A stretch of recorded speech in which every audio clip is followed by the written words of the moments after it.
નમસ્કાર. ચાલો આજે એક મસ્ત મજાની સંસ્કૃત વાર્તા સાંભળીએ જેનું નામ છે વિશ્વાસઃ નૈવ કર્તવ્યઃ. આનો મતલબ શું થતો હશે? આનો મતલબ થાય છે કે વિશ્વાસ કરવો જ ન જોઈએ. પણ કોના પર અને શા માટે? ચાલો આ બધા સવાલોના જવાબ શોધવા માટે સીધા જ વાર્તાની દુનિયામાં જઈએ. પણ વાર્તા શરૂ કરીએ એ પહેલાં મારે એક સવાલ પૂછવો છે. શું આપણે કોઈ પણ અજાણી વ્યક્તિ મળે એના પર તરત જ વિશ્વાસ કરી લેવો જોઈએ? આ સવાલને મગજમાં રાખજો, કારણ કે વાર્તાના અંતમાં તમને આનો જવાબ જાતે જ મળી જશે. કોઈ પણ વાર્તાની મજા તો એના પાત્રોથી જ આવે, સાચું ને? તો ચાલો સૌથી પહેલાં આપણે મળી લઈએ આ વાર્તાના મુખ્ય કલાકારોને. જુઓ તો ખરા, આ છે આપણી વાર્તાની હિરોઈન, એક મા બકરી, અને એની સાથે છે એનું નાનું વહાલું બચ્ચું.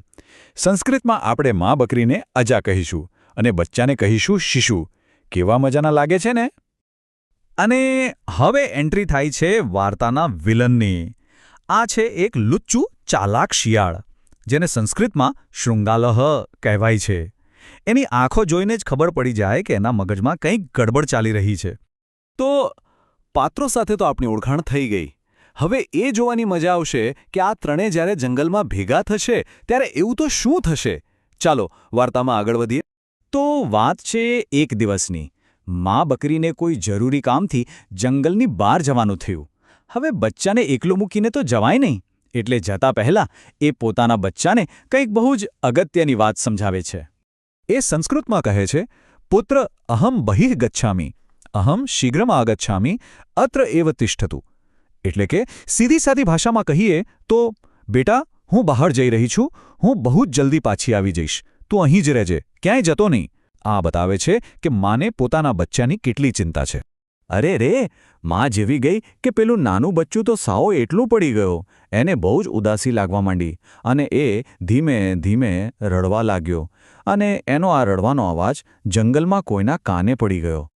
અને એ બીજું કોઈ નહીં પણ પેલું ચાલાક શિયાળ હતું.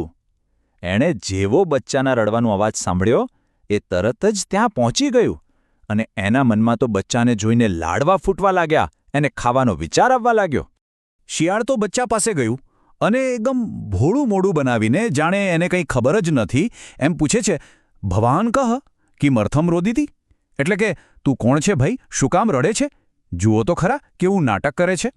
પણ આપણું બચ્ચું કંઈ જેવું તેવું નહોતું. એણે જેવું આ અજાણ્યા શિયાળને પોતાની સામે જોયું, એને તરત જ એની મમ્મીએ કહેલી વાત યાદ આવી ગઈ. એની માએ એને શું શીખવ્યું હતું? કે કોઈ અજાણ્યા પર વિશ્વાસ નહીં કરવાનો. વાહ ભાઈ વાહ! જુઓ તો ખરા આ બચ્ચાની હિંમત અને હોશિયારી! એ જરા પણ ડર્યા વગર શિયાળને જવાબ આપે છે, ભવાન કહ અહમ ભવંતમ ન જાનામિ, મમ માતા વદતી યત અપરિચિતેન સહ કુત્રાપી ન ગંતવ્યમિતિ. જેનો મતલબ થાય છે, તમે કોણ છો? હું તો તમને ઓળખતો નથી, અને મારી માએ મને શીખવ્યું છે કે કોઈ પણ અજાણ્યા વ્યક્તિ સાથે ક્યાંય જવાનું નહીં. શું જોરદાર જવાબ આપ્યો! આટલું કહીને બચ્ચું એક સેકન્ડ પણ ત્યાં રોકાયું નહીં.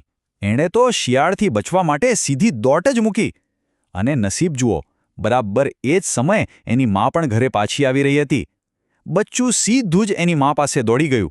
પોતાના બચ્ચાને આમ ડરેલું જોઈને અને શિયાળને એની પાછળ આવતો જોઈને મા બકરી બધું જ સમજી ગઈ. એનો ગુસ્સો તો 7મા આસમાને પહોંચી ગયો. એણે સીધો જ શિયાળ પર હુમલો કરી દીધો. માનો આવો ગુસ્સો જોઈને પેલું ડરપોક શિયાળ તો જીવ બચાવીને ત્યાંથી ભાગી ગયો. તો કેવી લાગી વાર્તા? મજા આવી ને? નાની હતી પણ બહુ મોટી વાત શીખવી ગઈ. તો વિચારો જોઈએ, આ વાર્તામાંથી આપણને સૌથી મોટો બોધપાઠ શું મળ્યો? આ વાર્તાનો બોધ બહુ જ સિમ્પલ અને બહુ જ જરૂરી છે. એ જ જે આપણી વાર્તાનું નામ છે. કોઈ પણ અજાણ્યા વ્યક્તિ પર ક્યારેય આંધળો વિશ્વાસ ન કરવો. હંમેશા સાવધાન રહેવું જોઈએ. બરાબર, પેલા બકરીના બચ્ચાની જેમ. વાર્તા તો પૂરી થઈ, બોધ પણ મળી ગયો. હવે થોડું ભણી લઈએ. આ વાર્તામાં આપણે કેટલાક નવા સંસ્કૃત શબ્દો શીખ્યા. ચાલો એને ફટાફટ રિવાઇઝ કરી લઈએ, જેથી એ આપણને હંમેશા માટે યાદ રહી જાય. ચાલો એકવાર સાથે બોલીએ. અજા એટલે બકરી, શિશુઃ એટલે બચ્ચું, શૃંગાલહ એટલે શિયાળ, શીઘ્રમનો મતલબ થાય છે જલ્દી, તિષ્ઠતુ એટલે કે ઊભા રહો અથવા રોકાઓ, ખાદિતુમ એટલે ખાવા માટે, અને છેલ્લો શબ્દ છે અપરિચિતઃ, જેનો અર્થ થાય છે અજાણ્યો. યાદ રહી ગયા ને? ચાલો હવે જતાં જતાં તમારા માટે એક સવાલ.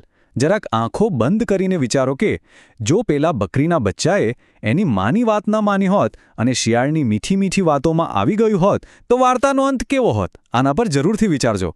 ફરી મળીશું એક નવી વાર્તા સાથે. ત્યાં સુધી આવજો.